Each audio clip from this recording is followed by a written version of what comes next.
Голяма част от трейдерите, както и той самият, се увличат по технически анализ и следват различни известни стратегии. Всъщност, доколко това оказва влияние върху техните печалби и загуби?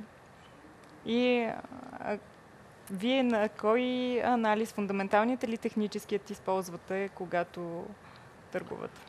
При нашата търговия залагаме фундаменталният технически анализ е едно помощно средство, без който търговията била много по-трудна.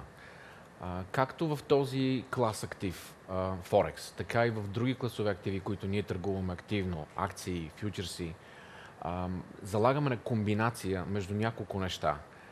Дали въпросът дали подходът е топ-даун, bottom-up, това са термини, които общо взето дават една представа за това как се разглежда определения актив. Ние обичаме да комбинираме фундаментален и технически анализ, което помага, дава една основа. Фундаменталният анализ дава една основа. Технически ни помага в по-кратките срокове да рекалибрираме позицията.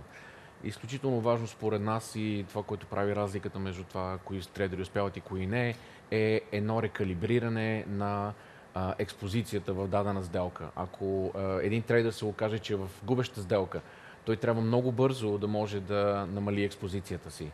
Ако той е в печеливша сделка, трябва много бързо да може да увеличи експозицията си. Това става с помощта на технически анализ, разбира се. Но нека да не забравяме, че технически анализ е сбор от правила, а не закони.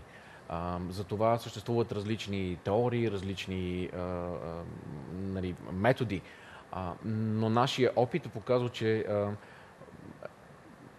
всеки актив, всяка една теория е циклична. Тя има определена фаза, в която се намира. Затова е хубаво параметрите, които се използват, да се борави с широк набор от параметри, да се наблюдава поведението и те да бъдат променяни с времето. Господин